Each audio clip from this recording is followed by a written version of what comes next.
Os realizadores do nosso evento, FEComércio RJ, CRC-RJ e Receita Federal. Neste momento, convidamos para a mesa de honra a vice-presidente dos Conselhos Empresariais da Associação Comercial do Rio de Janeiro, senhora Irine Tissourutsoglu, representando neste ato o presidente em exercício da Associação Comercial do Rio de Janeiro, senhor Daniel Homem de Carvalho. O superintendente da 7ª Região Federal, senhor Claudinei Cubino dos Santos. A auditora da Receita Federal, senhora Juliana de Almeida Melo. E o diretor regional do SENAC-RJ e conselheiro do CRC-RJ, senhor Sérgio Ribeiro.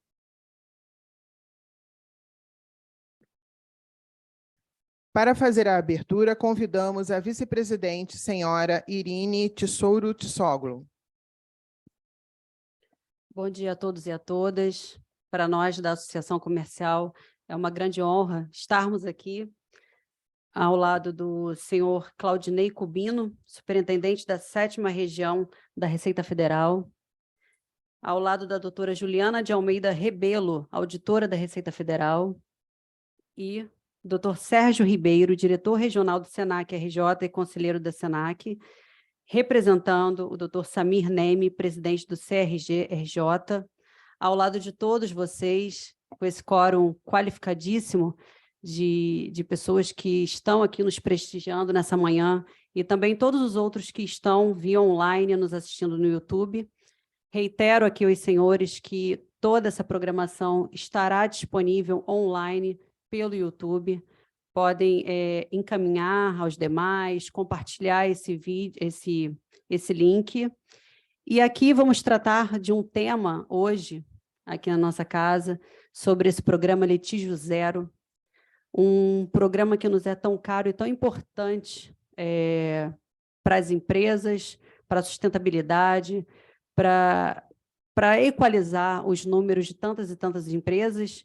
E reiteramos, senhores, que esse programa ele vai até dia 31, salvo engano, de março agora. Então, é muito importante divulgarmos, propagarmos essa informação para todos e para todas, para que compreendam a importância desse programa. Não me alongando, eu passo a palavra de pronto ao doutor Claudinei Cubino dos Santos, que muito nos honra nessa manhã com a sua presença.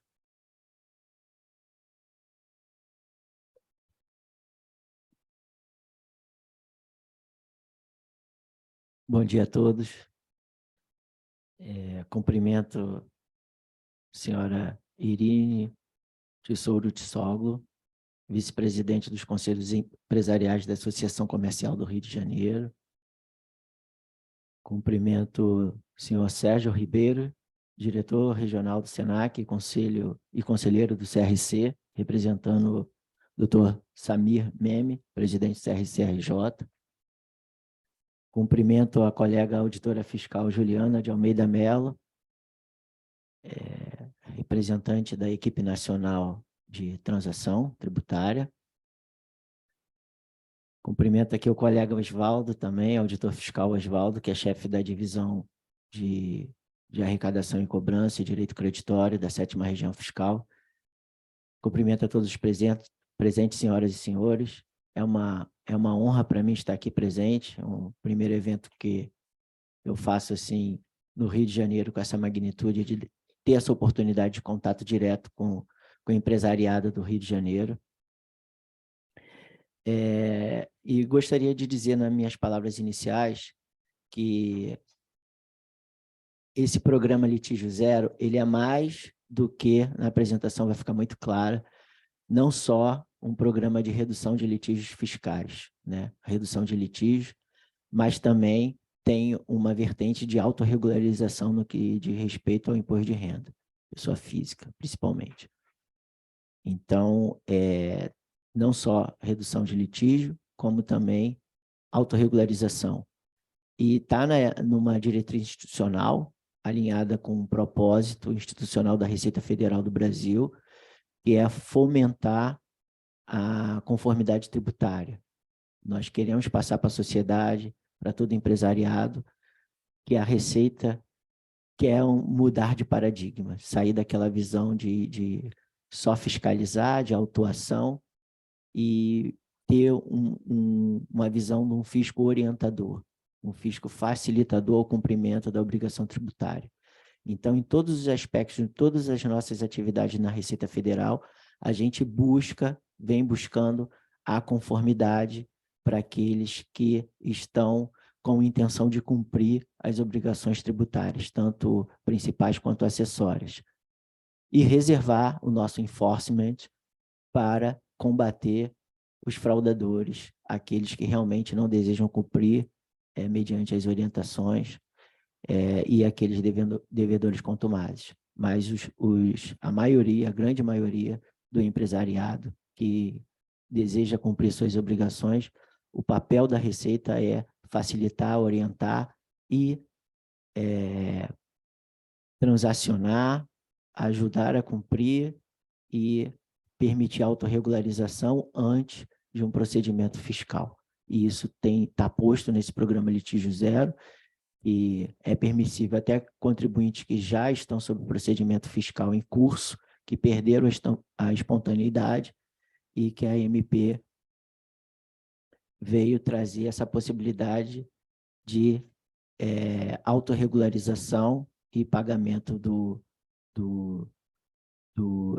dos tributos que estavam sob procedimento fiscal. Então, é uma mudança de paradigma e que vai balizar todas as nossas ações do Fisco Federal. Agradeço a participação de todos e desejo sucesso aqui na apresentação da Juliana, que tenhamos uma manhã de aproveitamento, de troca de experiências, de aprendizado. Muito obrigado. Ouviremos agora o diretor regional do Senac RJ e conselheiro do CRC RJ, senhor Sérgio Ribeiro. Bom dia a todos. Em nome do presidente da FEComércio, Antônio Queiroz, em nome do Samir Neme, meu amigo contador, presidente do Conselho Regional de Contabilidade do Rio de Janeiro, cumprimento aqui a meus colegas de mesa, já citados anteriormente.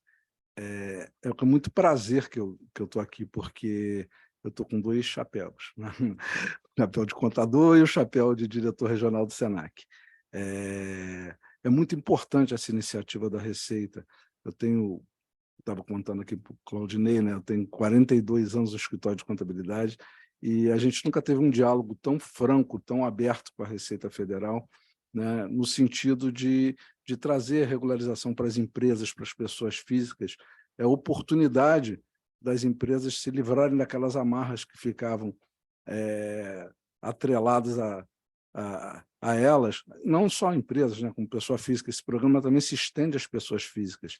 Isso é muito importante a gente falar, porque muitas pessoas, né, às vezes precisam de uma certidão, precisam de algum tipo de procedimento junto à Receita, e não conseguem, porque tem um débito lá que precisa resolver. As reduções de multa e de juros são importantes, são significativas, né? Eu tenho acompanhado algumas ações a esse respeito. Eu acho que é a hora de todos aproveitarem, né? É uma pena que a gente não consegue divulgar maciçamente isso, né? Apesar de todos os esforços da Receita e das instituições, a gente não consegue divulgar isso de uma forma mais efetiva para que todas as pessoas possam aproveitar. Mas iniciativas como essa aqui da Associação Comercial que vão nos ajudar a levar ao conhecimento da sociedade essa oportunidade. Então, espero que tenhamos uma manhã proveitosa e tenho certeza que vamos conseguir disseminar, estando nas redes sociais, para as pessoas acessarem depois. Muito obrigado. Neste momento, ouviremos a auditora da Receita Federal, senhora Juliana de Almeida Melo.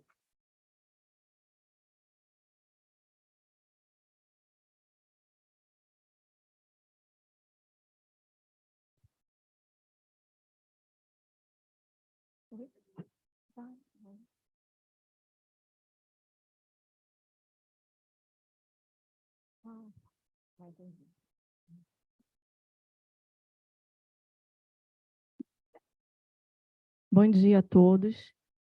Agradeço, né, essa oportunidade agora na reta final, né, do prazo para adesão ao programa Litígio Zero.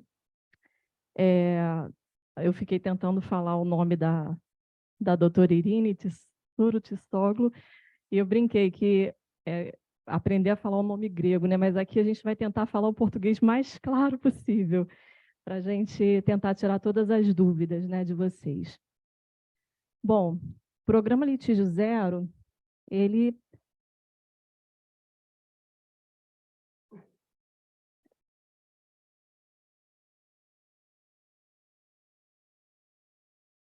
agora sim. Ele é um programa com medidas, né, de regularização fiscal, medidas excepcionais, né? A ideia é que ele comece e seja concluído esse ano, até o final de 2023. E o porquê, né? A ideia, né, é que a gente olhe para esse passivo, né, do CARF. A gente tem um estoque que vem oscilando em torno de 100 mil processos desde 2018, né? Então, o governo verifica-se uma situação insustentável, né? Na DRJ também o estoque é bem alto. O valor do estoque girava em torno de 600 bilhões entre 2015 e 2019 e saltou para mais de 1 trilhão em outubro de 2022. Então, há um alto custo, né, da cobrança desse crédito, tanto para a Receita, e a gente sabe que para os contribuintes também o custo é alto. E o que seria, né? O que seria esse programa Litígio Zero? Bom, ele tem 2 braços, na verdade, né? Tem o PRLF, que é o Programa de Redução de Litigiosidade Fiscal, que é na forma da transação tributária, e a autorregularização. Como o Claudinei falou, isso aqui vai ser para a situação de contribuintes que receberam termos de intimação até 12 de janeiro desse ano e que ainda não tiveram o crédito tributário constituído. Então, eles vão poder, vai ser possível o pagamento à vista sem a multa de mora e a multa de ofício, né? Então, essa é a autorregularização. Então, os principais objetivos desse programa, do programa Litígio Zero: facilitar a regularização das dívidas junto ao RFB, né? A celeridade no processo de julgamento. Então, assim, à medida que a gente diminui o estoque, o que tem para realmente ser julgado vai ser dada mais celeridade. Uma melhor gestão do crédito tributário, né? Abrir espaço para julgar o que de fato precisa ser julgado, o que de fato é controverso, e contribuir para o ajuste fiscal, né? Tem uma questão da arrecadação do governo federal, que por meio do programa foi verificado que poderia haver uma facilitação, né, para contribuir para o ajuste fiscal. Então, os 2 braços são esses aqui. O PRLF, que ele é regulamentado pela portaria conjunta com a PGFN, número 1, transação tributária, para créditos em litígio, na DRJ ou no CARF, e a autorregularização, que é regulamentada pela IN RFB número 2130, de 23, e para créditos tributários em procedimento de fiscalização iniciado até 12 de janeiro desse ano. E ainda que não tenha sido lavrado auto de infração, né? Aqui, diante assim, da dificuldade que a gente tem percebido, né, dos contribuintes entenderem o escopo do PRLF, eu fiz esse slide para mostrar o caminho do auto de infração, os caminhos possíveis, né? A empresa é autuada, né? Ela recebe a auto de infração. Se ela concorda e ela tem um recurso, paga, né? Ela concorda, mas ela não tem o recurso para pagar à vista, ela parcela. Então, o parcelamento, ele é a confissão de dívida, né? O contribuinte concorda com aquilo ali e vai alongar o prazo do pagamento. Ela não concorda, ela por né, diversos motivos, ela discorda daquela autuação, então ela passa a discutir. Ou ela não faz nada, né?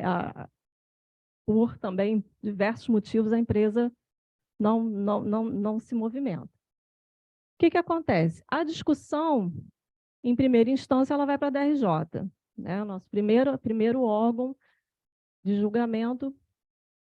Não satisfeito na DRJ, não teve o seu pleito atendido, o contribuinte recorre para o CARF. Se ele não faz nada, a Receita continua a cobrança, né? Faz os procedimentos de cobrança administrativo.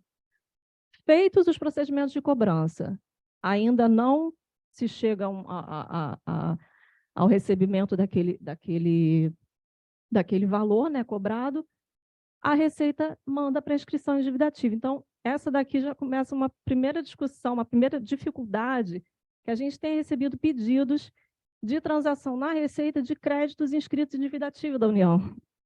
Então, assim, eu queria mostrar aqui que, quando inscreve, a PGFN é outro órgão, sai da responsabilidade da Receita, sai do âmbito da Receita.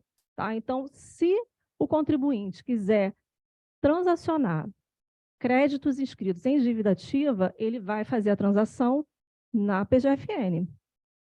Tá? Tem lá o site do Regularize, da PGFN, mas a gente não consegue. E aí, onde que fica o PRLF? Só aqui, ó, tá? A gente tem recebido pedidos de PRLF para débitos em parcelamento, débitos em cobrança, débitos inscritos em dívida ativa. Então, aqui eu queria, assim, delimitar bem o escopo, para tentar ficar mais claro. As modalidades. Basicamente, a gente pode ver essas duas modalidades, que essa daqui é para pessoa física, micro e pequenas empresas até 60 salários mínimos, ou pessoas jurídicas e físicas maiores que 60 salários mínimos. Nesse caso aqui, ela pode ter de 40% a 50% de desconto sobre o valor total do débito, tributo, juros e multa, até 12 meses para pagar. Aqui não depende do cálculo da capacidade de pagamento, mas na frente eu vou explicar um pouquinho mais sobre essa questão da capacidade de pagamento. Então, isso aqui são, né, pessoa física, micro e pequenas empresas, basicamente. Então, ela vai ter até 12 meses para pagar e está dentro dos 60 salários mínimos. Por outro lado, para as pessoas jurídicas e físicas que têm um crédito maior que 60 salários mínimos, ela pode vir a ter desconto de 100% sobre o valor de juros e multa para créditos irrecuperáveis ou de difícil recuperação. Uma coisa que eu sempre tenho que explicar também é que o crédito irrecuperável e de difícil recuperação é sobre eles que a gente pode dar desconto. Tá? O crédito que tenha alta probabilidade de recuperação, a gente não pode dar desconto. Aí, no caso da transação, vai poder transacionar? Vai poder transacionar, mas aí vai poder utilizar do parcelamento, de outras facilidades, mas não desconto. Tá? Desconto é específico para créditos irrecuperáveis ou de difícil recuperação. Tá? Então, no caso, por exemplo, 100% de desconto, se for o caso de 100% da previsão de 100%, vai ser para o crédito irrecuperável, considerado irrecuperável. Depois também eu vou falar um pouquinho sobre o que caracteriza, né, o crédito irrecuperável. Então, nesse caso aqui, qual que é a novidade? A possibilidade de utilização de prejuízos fiscais e base de cálculo negativa, para que está até 70% do débito. Então, por exemplo, naquele caso que eu falei, o contribuinte tem um débito de alta recuperabilidade, mas então ele não vai ter desconto, mas ele vai poder quitar com até 70% com prejuízos fiscais e o restante em dinheiro. Tá? E aí também com alguma facilidade, né, esse pagamento em dinheiro que a gente vai ver. Então, sempre até 12 meses para pagar, porque vai até o final do ano, né? Como eu falei. Então, agora eu vou falar mais especificamente, né, são as modalidades previstas no artigo 10, 11 2013. Vou só explicar mais um pouquinho, né? É isso aí que eu já falei, só vou acrescentar mais algumas ideias. Nesse caso, né, do artigo 10, vai considerar o grau de recuperabilidade e a capacidade de pagamento do crédito, né? O que acontece? Lá pela lei da transação 13.988, está previsto que compete à PGFN o cálculo da capacidade de pagamento. Tá? Então, a PGFN que determina, inclusive agora, desde o dia 6 desse mês, a PGFN disponibilizou o sistema dela atualizado. Então, quando o contribuinte entra no site da Receita, no ECAC, para abrir o processo e fazer lá a simulação para poder aderir ao PRLF, ela tem uma orientação para que ela entre no Regularize. Lá no Regularize, ela vai saber exatamente qual a capacidade de pagamento dela, os débitos, né, o total dos débitos e a capacidade de pagamento. De posse dessas informações, ela vai levar lá no simulador, lá do ECAC, e a partir daí ela vai ver o que ela pode transacionar, os descontos que ela vai ter direito, tem tudo lá direitinho. Aí eu coloquei aqui, ó, então, capacidade de pagamento com os prejuízos fiscal, base de cálculo negativo, né? Esse é o artigo 10. Então, o inciso 1 é para créditos tributários irrecuperáveis ou de difícil recuperação. Na portaria do PRLF, ela fala de créditos em contencioso há mais de 10 anos. Então, são critérios objetivos, tá? O crédito irrecuperável, crédito em contencioso há mais de 10 anos. Como que conta? O contencioso se inicia com a apresentação da impugnação, tá? Lá na DRJ. O contribuinte foi autuado e ele tem o tempo para ele apresentar a impugnação. Apresentou a impugnação, é daí que começa a contar o contencioso. Então, se ele tem débito em contencioso há mais de 10 anos, ele vai ser considerado um crédito irrecuperável. E tem outras situações também que está previsto no artigo 25 da portaria 6757, essa portaria da PGFN, que regulamentou a transação lá na PGFN, a 6757. Então, o artigo 25 fala de todos os casos em que o crédito vai ser considerado irrecuperável. Tá? Então, eu botei aqui empresas baixadas, que são empresas baixadas, inaptas, são situações em que o CNPJ está irregular, né? Ficou irregular, né? Dentre outras situações. Então, se vocês quiserem ver todos os casos, está lá no artigo 25 dessa portaria, 6757, da PGFN. Enfim, aí, nos créditos tributários irrecuperáveis ou de difícil recuperação, a redução de até 100% de juros, limitada a 75% do valor total do crédito tributário. Né? Lembrando que aí vai de acordo com aqueles valores que o contribuinte vai pegar lá no Regularize, vai jogar na planilha, a planilha vai definir esse rating, tá? Que é se o crédito é A, B, C ou D. Ou seja, se ele é de alta recuperabilidade, de média recuperabilidade, ou irrecuperável. Né? Ali é que vai. Esse rating também está lá nessa portaria. Tá? Se vocês quiserem entender melhor como funciona, nessa portaria PGFN 6757 está lá explicando direitinho as características dos créditos. Tá? Aí, como é que vai ser feito o pagamento? 30% no mínimo do saldo devedor em dinheiro, em até 9 prestações, e o restante com o uso de prejuízo fiscal ou base de cálculo negativo. Lembrando que quem tem prejuízo fiscal tem que apresentar, na hora que for aderir, tem que apresentar uma certificação do contador, tá? daquele prejuízo, tem que manter a escrituração toda durante o período da transação toda certinha, né? Porque a Receita vai ter aquele mesmo processo de utilização de prejuízo fiscal, né? A Receita vai ter 5 anos para homologar, tá? No caso de créditos tributários de alta ou média recuperação, não tem redução, né, de juros e multa, como eu falei. Aqui não é possível dar desconto. Se o crédito é identificado como de alta ou média recuperação, a Receita não pode dar desconto, mas pode também aderir.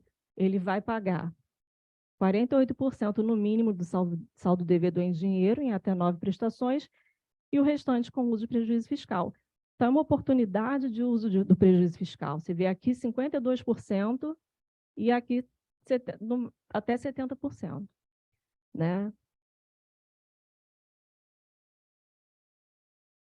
O artigo 11, ele também vai considerar a capacidade de pagamento, mas aqui, no caso, é para a empresa que não tem prejuízo fiscal. Né? Então, o que vai acontecer? Ela vai dar uma entrada de 4% em até 4 parcelas, mas também vai ter uma redução, pode ter redução de juros e multa, limitada a 65%, nesse caso em até 2 parcelas, ou redução de até 100% de juros e multa em até 8 parcelas. A redução segue aquela mesma lógica do anterior, tá? Dependendo da capacidade de pagamento e da recuperabilidade do crédito. É aquela questão que vai entrar no Regularize, vai puxar as informações e vai jogar no simulador da Receita. O contencioso de pequeno valor, que é aquele até 60 salários mínimos, previsto no artigo 13, o contribuinte vai dar uma entrada de 4% do valor consolidado dos créditos pagos em até 4 prestações. Tá? 50% de redução, inclusive sobre o montante principal. Né? Lá nas outras modalidades, não pode haver redução no principal, é só em juros e multa. Aqui no pequeno valor já há essa previsão. Então, ele pode pagar dessa forma, com redução de 50% de redução, e o restante em 2 meses, ou 40% de redução e parcela em 8 vezes o saldo. Tá? Aqui a entrada de 4% do valor consolidado, pago em 4 prestações mensais. Então, são essas 2 modalidades para o contencioso de pequeno valor. Vou falar um pouquinho também da autorregularização, né, que o Claudinei comentou, que é um outro braço do programa Litígio Zero. Né? Nesse caso, é mais afeito à fiscalização, não é a gente na equipe nacional de transação, mas vou explicar um pouquinho também. Então, a autorregularização está prevista na MP 1160 desse ano, e é para os casos em que o contribuinte estava sob ação fiscal, né, em 12/1 desse ano, e pode pagar à vista, né, o valor sem a incidência das multas. Né? Aí, nesse caso, os contribuintes, pessoa física ou jurídica, então, que estejam sob ação fiscal aberta até 12/1 e que não tenha havido ainda o lançamento.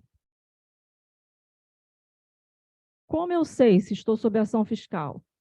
Foi intimado pela malha pessoa física, malha ITR, ou recebeu um termo de início de ação fiscal até essa data.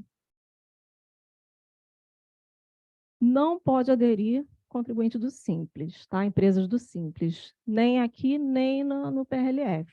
Simples não entra porque Simples tem outros tributos, né, de outros entes. Então, a gente aqui está falando dos tributos federais. Então, não entra o Simples. Até 30/4, né, diferente lá do programa de redução de litigiosidade, que vai até dia 31, né? Nós temos 11 dias aí pela frente. A autorregularização pode acontecer até o dia 30/4 e antes da ciência do AI, né? Ou da NFLD. A legislação, né, que rege essa opção de pagamento, artigo 3º da MP, e a Instrução Normativa 2130/23, caso vocês queiram dar uma olhada, né, ter outras informações. A vantagem, né, da adesão à autorregularização. não pagar as multas, né? Porque as multas, em geral, a multa de mora, ela pode até, valor até 20%, a multa de ofício pode chegar a 150%, então é uma grande vantagem, né? Você efetuar o pagamento sem essas multas. Como fazer? Acessa também o ECAC, abre um processo digital. Aí, nesse caso, vai anexar um comunicado da opção pela autorregularização preenchido, é o anexo único da IN 2130. Retifique e retransmite as declarações, tá? Isso aqui é um passo importante que tem que lembrar. Faz o pagamento integral no código do tributo, junta o DARF ou a GPS ao processo. Lá na página, né, do ECAC, o contribuinte vai escolher malha fiscal, né, se for o caso, de RPF. E aí tem essa opção aqui, optar pela autorregularização, está bem específica, malha fiscal e RPF. Vai selecionar declarações e escriturações, se for pelo ITR, se for referente à malha ITR e demais procedimentos fiscais. Tá? Então, aqui também tá específico. Tá? Pessoa física é de um jeito, ITR e demais procedimentos em outra área de serviço. Vai escolher o serviço correspondente, preencher, né, o formulário, anexar, retificar as declarações. Né? Aí aqui tem um lembrete, que no caso específico de pessoa física e do ITR, é necessário aguardar alguns dias após o protocolo do processo, a fim de que o sistema libere o envio da retificação pelo contribuinte dessas declarações. Tá? Gerar o DARF, né? E juntar o processo. Aí aqui tem um outro lembrete, que na hora de emitir o DARF sem a multa de ofício e a multa de mora, tem que marcar aqui, tá? Pagamento sem a multa do programa. Tá? Tem que lembrar de marcar esse campinho aqui. Anexa o comprovante do DARF ao processo. E aqui uma orientação, né? Para que, se quiser acompanhar a tramitação do processo, e vai receber uma notificação sempre que houver movimentação, baixar o aplicativo e-processo no celular. Tá? Tem essa opção para ir acompanhando o andamento do processo. Então, após a abertura do processo digital, retificar e retransmitir as declarações. Estou batendo bastante nisso aqui, que é bem importante. Efetuar o pagamento. Para pedidos abertos até 30 de abril, né? 30 de abril é o prazo máximo. Serão aceitas retificações até o dia 2 de maio e pagamentos até o primeiro dia útil subsequente ao dia 30 de abril. Tá? Quem deixar para a última hora tem essa opção. O programa de redução de litigiosidade fiscal. Né? O período de adesão, então, começou dia 1º de fevereiro e termina agora dia 31 de março. Também vai ser aberto um processo no ECAC, né? Vai juntar o requerimento de adesão, o recolhimento inicial, que isso aqui, sem esse recolhimento, a gente nem analisa o processo, tá? Está lá na portaria, tem um artigo falando especificamente disso. O processo vai ser considerado não conhecido, tá? Se não tiver o recolhimento da parcela inicial. E, no caso, se for utilizar prejuízo fiscal e base de cálculo negativa, tem que ter, como eu já falei, a certificação contábil. Tá? Nesse caso, vai abrir o e-processo, né, nesse pontinho aqui. Solicitar serviço via processo digital. E aí tem essas duas opções. Tá? O contencioso administrativo fiscal, que são aqui os artigos 10 e 11, e pequenos valores aqui. Né? Vai abrir o processo, preencher e juntar ao processo o formulário de adesão. Aqui vai ter uma abinha de transação, aqui você vai poder escolher, né? Que tem o pedido, que é o formulário de adesão, E os simuladores, tá? Esses simuladores aqui foi o que eu falei. Primeiro vai lá no Regularize, pega os dados do Regularize, joga nesse simulador.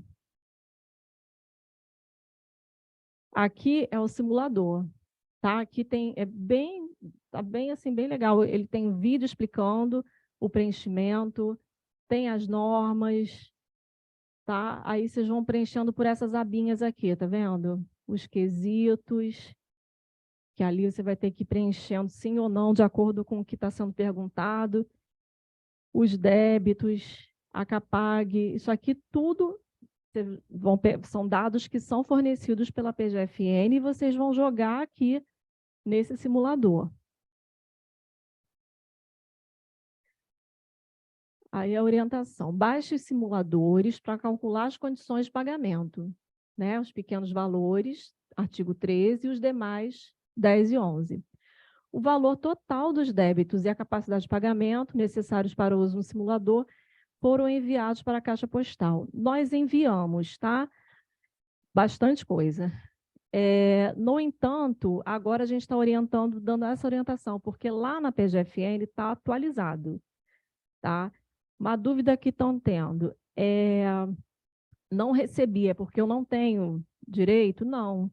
Não recebeu por algum motivo, tá? São muitos contribuintes, enfim, pode não ter recebido, mas ter. É só ter débito em contencioso. Se tem débito em contencioso, tem direito. Então, não se apeguem a essa questão, essa questão da caixa postal, tá? Mesmo quem recebeu e ainda não fez adesão, olha lá no Regularize, vê se bate os valores, tá? Porque a partir do iníciozinho desse mês a PGFN atualizou. Paga o DARF de entrada, o DARF é preenchido manualmente, tá? O código 6101, com vencimento para 31/3. Eu falei 6102, né? Ah, desculpa. É isso mesmo. O certo é esse aqui. 6102. E vencimento em 31/3. Anexa o comprovante de pagamento, a certidão expedida pelo contador, se for o caso, né? Se for usar prejuízo fiscal. Tem que ser optante do DTE, tá? Domicílio tributário eletrônico. Tá? Tem que optar, tem que manter a opção durante todo o prazo de transação, que todas as comunicações vão ser via DTE.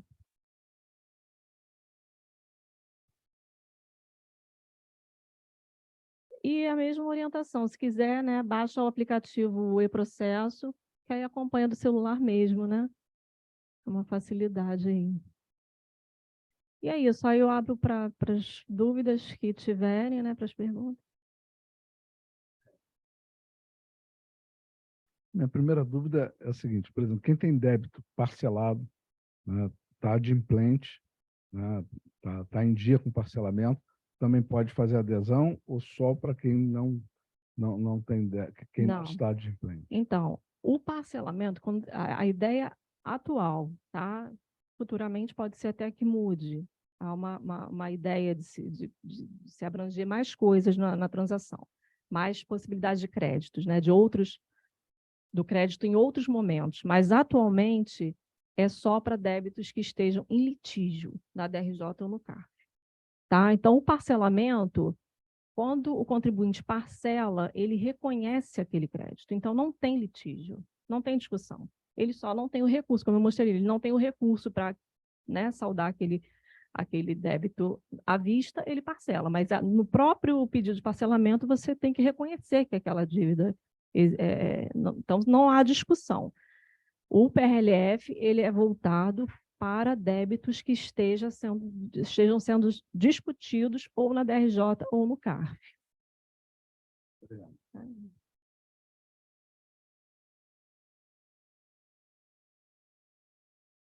Obrigado, parabéns aí pela exposição. Não sei se cabe aí. Quais são os casos, a gente sempre fica na dúvida, eu não sou contador, de prescrição, que prescreve Sim, dizem que quando uma dívida vai para dívida ativa, não tem mais prescrição, ela não acaba, mas tem outras coisas que acabam. Qual o prazo normal de prescrever uma dívida? Para prescrição, são 10 anos para 10 prescrição anos. do crédito tributário. Estando na E- dívida eles- ativa ou não? Aí, a prescrição na dívida.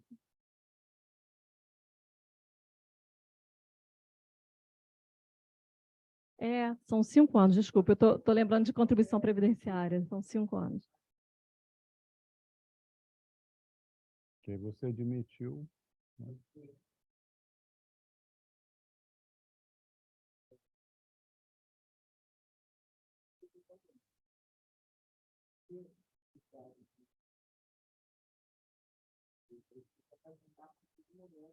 Que você para de pagar.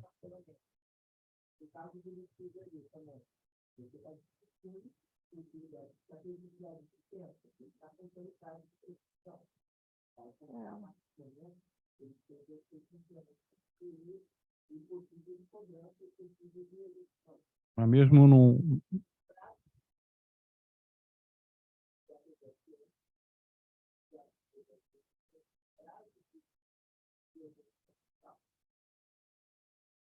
Mas se eu paro de pagar um parcelamento, isso pode prescrever? Não. Por 5 anos.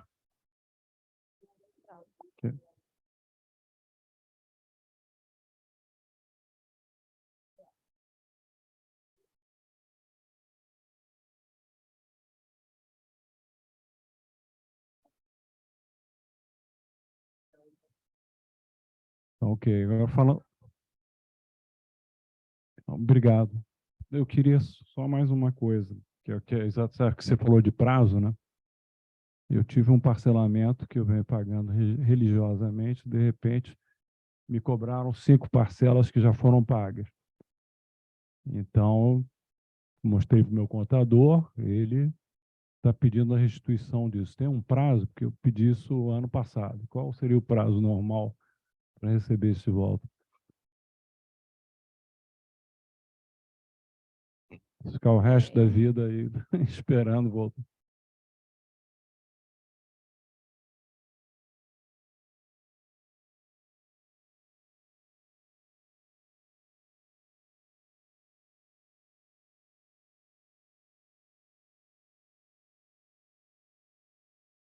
Uhum.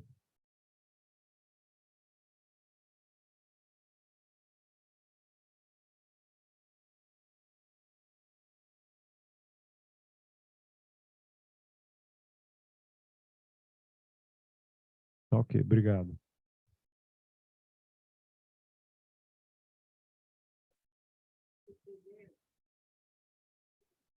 Dívida fica seus prejuízos fiscais, né? E às vezes isso acontece na prática, são tão grandes que excedem a dívida. Aí Não, tem um limitador, né? É até 70%, tá? até Tem o artigo 10 e 11, ali um limita a 52% e outro a 70%, tá? vai Não pode 52% a 70%, dependendo do caso. Isso, nos artigos 10 e 11. Entendi. Agora é difícil, realmente, se for até os 40%, será quanto é a entrada? 30%? 30%. Esse que é o maior problema, eu acho. Mas na medida que você pode quitar com até 70%, né, de prejuízo, quer dizer, 30% já diminui bem, né?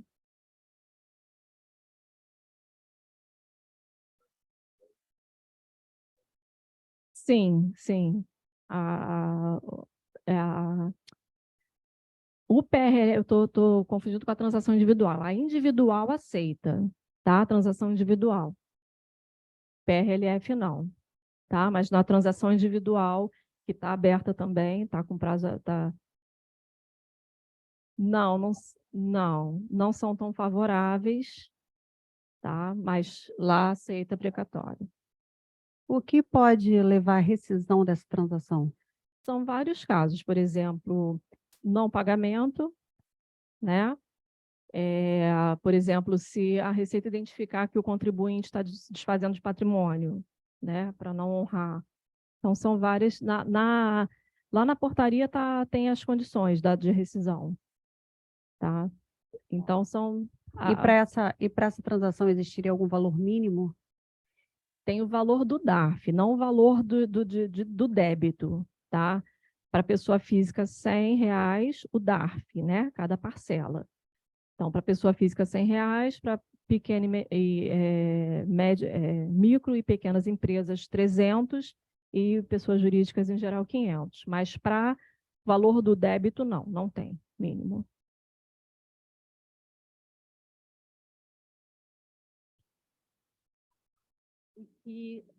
Obrigada. Por favor, no caso de uma notificação que o contribuinte queira aderir, mas que ele queira aderir parcialmente, né? Ele aceita um pedaço, né, da autuação ou do que já tivesse sido descoberto, né, apurado na ação fiscal. Dentro do mesmo Isso. débito, Isso, do mesmo- da parcialmente. mesma É notificação. possível. É É também? possível. Ah, tá. Vai ser desmembrado, no caso, né? O processo é desmembrado, e aí segue a parte que está sendo contestada, que vai manter a contestação, segue o fluxo, né, normal, e a parte que quer transacionar vai ser apartada, né? Isso. E a parte que o débito é aceito, teria que também pagar imediatamente ou não? Seguiria o curso Segue da as mesmas regras, tá? Segue as mesmas regras. Se for de acordo ali com o artigo 10, 11 e 13, né? Um pequeno valor, vão ser aquelas condições que eu mostrei, o artigo 10 e 11, cada um são peculiaridades, né, em cada caso. Então, você tem que ver ali, porque vai depender se vai usar prejuízo fiscal ou não. Aí, artigo 10, não tem prejuízo fiscal, vai usar só, vai quitar, né, em dinheiro. Aí é o artigo 11. Tá? Obrigada.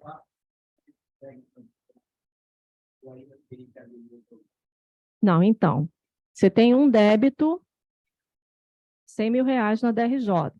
Você quer continuar discutindo 50 mil. Então, esse processo ele vai ser desmembrado, os 50 mil vão continuar na DRJ, né, vão seguir todo o trâmite de contestação, e os outros 50 mil vão ser para outro, a gente vai abrir outro processo e aí vai seguir na transação.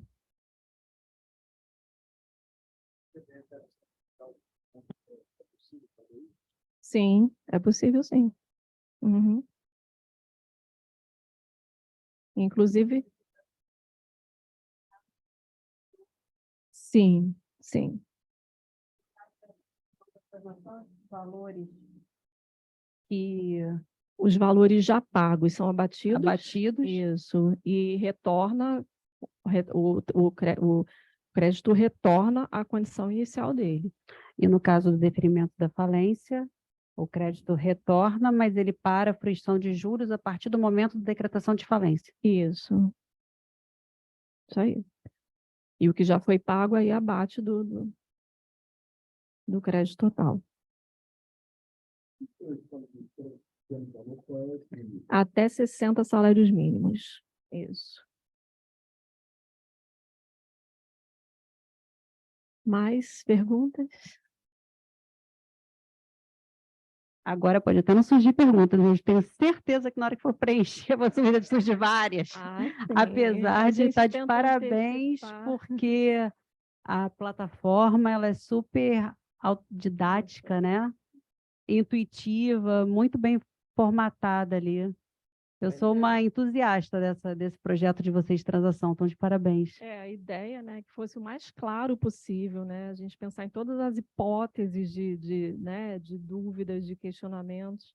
A ideia é essa, né? E agora com essa possibilidade da gente ir direto lá no Regularize e pegar as informações, eu acho que facilita ainda mais, deixa mais claro. Porque antes a gente mandava para o contribuinte, aí tinha contribuinte que não recebia, estava meio confuso. Eu acho que a partir do momento que a gente começou, o contribuinte entrar lá no Regularize, pegar as informações lá e jogar no nosso simulador, eu acho que E como que fica a questão do contribuinte que ele não toma ciência dessa dívida, seja porque a base de dados fornecida, de endereço, seja, enfim, e ele também não tem o conhecimento de que ele sozinho pode ir no Regularize e pegar, enfim, tomar conhecimento desses valores que estão em aberto. Como que fica no caso? Como assim? O contribuinte não sabe que Não ele sabe, ele não foi notificado dessa dívida. aí Estaria em litígio. É. É o caso de não fazer nada. Não aquele faz nada e caso. já vai direto, entra Vai para ser a cobrado. cobrança. E aí, Litigiosa. não, aí é cobrança administrativa. Se ele está sendo cobrado pela Receita ou posteriormente pela PGFN, quer dizer, dentro da Receita, né? A gente está falando da transação dentro da Receita. Aí não se caracteriza contencioso, e aí ele não pode aderir ao PRLF. Que aí, como eu mostrei ali, é para débitos em DRJ no caso. Entendeu? O contribuinte, ele teve uma autoinfração. Ele não foi notificado, é isso, né? Ele não recebeu a ciência do autoinfração. Não sabe que tem dívida. Então, ele não teve a oportunidade de apresentar impugnação. Se ele não apresentou impugnação, não iniciou contencioso. Então, não pode, ele não vai ser possível. Já teve um caso de uma inaptidão de CNPJ. Mas aí tem prazo. Tem. A impugnação é 30 dias, Aí se perder, aí 30 dias.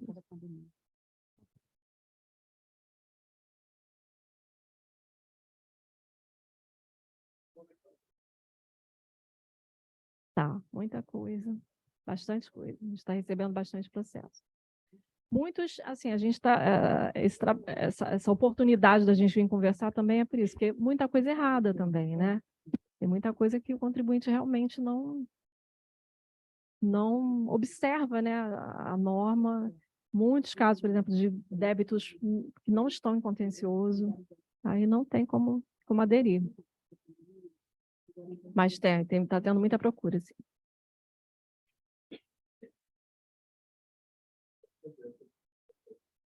Isso. Qualquer tributo federal. A questão é que são muitas dúvidas. Não podemos até não nos lembrar agora, mas certamente daqui a pouco a gente vai... Agora aqui mesmo nós estamos conversando sobre umas questões de intimação, de não formalização, de época de pandemia, enfim. Lá no site tem um perguntão também, né? Tem o perguntas e respostas também, que ali está sendo sempre atualizado, sempre a partir das demandas de questões que a gente recebe. Tem questões que são muito pontuais, né? São muito Sim, singulares, assim. sim. Então, não dá, né? Mas, parabéns, muito obrigada Eu que aqui agradeço. para estar na nossa casa. Eu não sei se encerramos por aqui. Mais alguém, alguma pergunta? Eu fiquei tão cômoda nessa minha cadeirinha aqui. Doutora Juliana, muito obrigada. Doutor Claudinei, doutor Sérgio, todos aqui presentes. Tenho certeza que esse é o primeiro encontro de uma série aí que ainda está por vir nesse grande diálogo que é essencial, ainda mais nesse momento. Ainda estamos pós-pandêmico, porque muitas empresas elas vêm se arrastando principalmente com problemas de fluxo de caixa, que é um dos grandes problemas das empresas. E aqui a nossa casa está sempre de portas abertas para recebê-los. Gratidão por esse momento e aqui nós encerramos, aqui agradecendo a presença de todos. Obrigada.